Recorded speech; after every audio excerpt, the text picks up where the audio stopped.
Bonjour à toutes et à tous et bienvenue dans la Minute Carpe. Alors cette fois on y est, c'est l'hiver, ce matin on a eu un petit -9.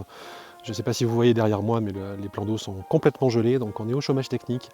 Et je vous propose d'en profiter pour faire quelques montages chez soi tranquillement au coin du feu et terminer donc cette année 2022 ensemble avec la présentation d'un montage qui, je l'avoue, est certainement un de mes préférés. Il s'agit du blowback rig, un montage que l'on réalise avec de la tresse, qui offre une très grande mobilité à nos éches et qui permet d'avoir un effet pivot, un effet pioche qui est extrêmement intéressant et qui pique très proprement les poissons que l'on utilise des éches denses, équilibrées ou éventuellement flottantes. On regarde ça en image. Alors comme d'habitude, on commence par détailler le matériel dont on va avoir besoin. Tout d'abord, bien sûr, des hameçons. Ici sont des classiques boilie hook, donc des hameçons avec une large ouverture mais une hampe relativement courte, des hameçons assez classiques, que les Anglais appellent des white gape. En tresse, pour réaliser notre bas de ligne, on va prendre une tresse Furtiskin qui est une tresse gainée relativement rigide, dont on peut enlever le revêtement pour libérer finalement la partie souple qui est à l'intérieur. Donc ça nous permettra d'éviter de s'emmêler au lancer. Des anneaux, donc des petits anneaux ronds, comme ceux qu'on utilise pour réaliser les dérigs ou éventuellement les spinner rigs. Et enfin, donc des aligners, donc en version courte. Ce sont des petits ustensiles en caoutchouc qui permettent de créer un angle au niveau de l'œillet de l'hameçon pour rendre le montage plus agressif.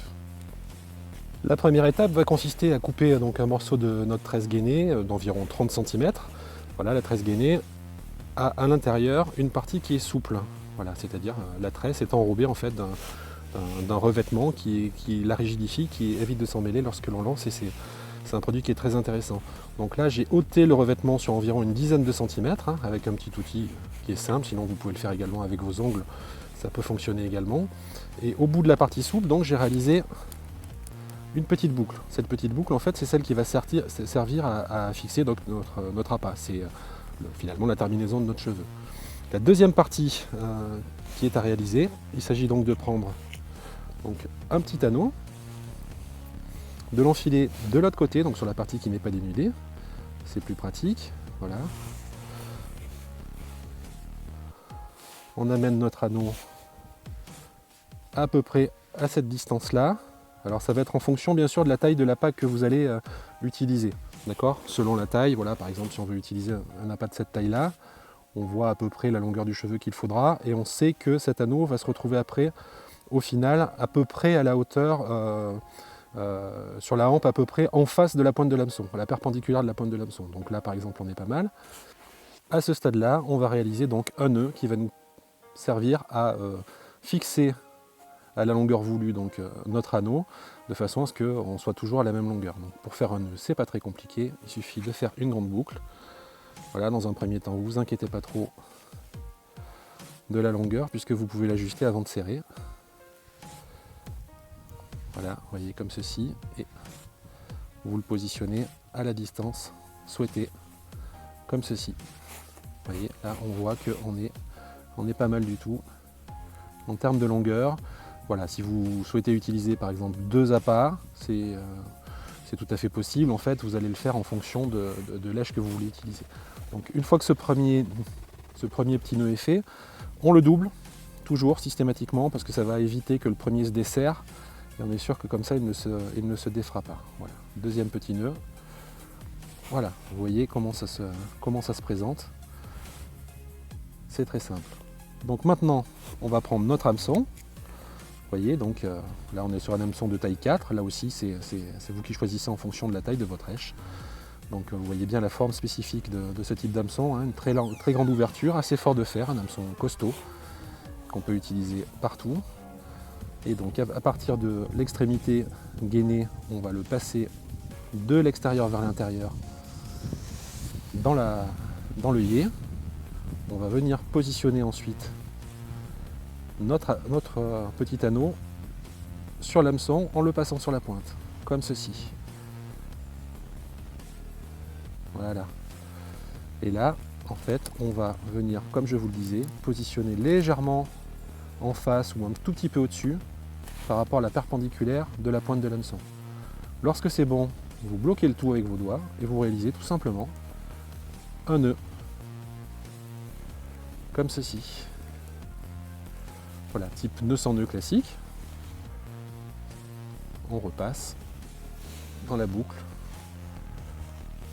Et vous voyez le principe. On a notre cheveu classique qui est positionné donc, dans le prolongement de notre hameçon et qui a donc cet anneau qui permet à l'èche de coulisser tout à fait librement.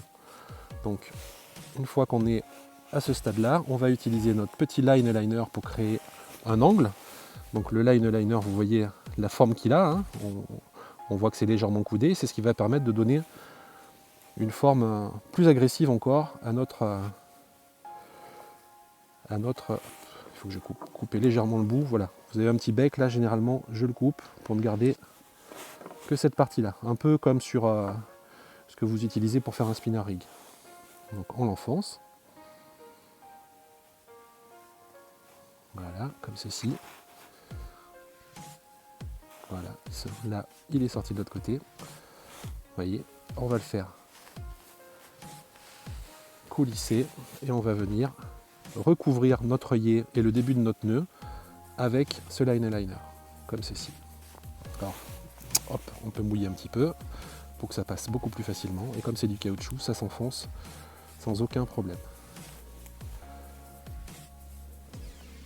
Voilà, vous voyez l'angle qui est créé sur notre montage. Alors vous pouvez tout à fait décider d'avoir un œillet qui va coulisser un petit peu plus haut sur la hampe, hein. Moi je le laisse à ce niveau-là parce que pour moi ça suffit et j'aime bien que ça soit à la perpendiculaire de la pointe de l'hameçon, mais ça fonctionne sans aucun problème. Vous voyez que là, on a un montage qui est finalement semi-rigide grâce à cette gaine que vous pouvez passer un petit peu à la vapeur d'une bouilloire pour le tendre et qu'il soit bien droit. Voilà. Et on a cet angle agressif qui est créé par le line liner qui est très efficace. Donc l'intérêt du blowback rig, c'est une fois qu'on va avoir fixé notre èche dessus, voilà, comme ceci. Donc là, c'est pas forcément le type d'èche que je vais utiliser systématiquement, mais ça va illustrer un petit peu tout cela. On l'enfile comme une bouillette classique. Voilà, donc là mon jeu est un petit peu long, hein, mais normalement il faut constituer votre nœud pour être à peu près à cette taille là, d'accord? Donc le gros intérêt, c'est que lorsque la carpe aspire, bien sûr le montage monte en bouche, et lorsqu'elle souffle, donc c'est ce qu'on appelle blowback, c'est-à-dire souffler, hein, souffler vers l'extérieur de la bouche en fait, on a l'èche qui va coulisser avec l'anneau va coulisser vers l'arrière et on voit que notre hameçon bascule. Il bascule et il a un effet pioche et l'avantage c'est qu'il va se piquer très facilement donc sur la partie la plus intéressante, c'est-à-dire la lèvre inférieure. Voilà pour le montage blowback, un montage extrêmement efficace, vraiment que vous utilisiez des èches denses, des èches équilibrées, des bonhommes de neige ou éventuellement même une pop-up, hein, c'est-à-dire que vous pincez un petit plomb par exemple ici et vous allez pêcher avec un montage légèrement décollé. Un montage très intéressant, pas très difficile à réaliser et qui vous rendra bien des services. Et bien voilà, c'était notre dernier épisode pour cette année 2022 de la Minute Carpe. Ça passe vite quand même une saison. On a pu voir ensemble un certain nombre de montages, j'espère que ça vous a plu. Je vous souhaite d'excellentes fêtes de fin d'année et je vous dis à l'année prochaine pour d'autres aventures, des nouvelles présentations de montage et de matériel avec la pêche et les poissons. À très vite.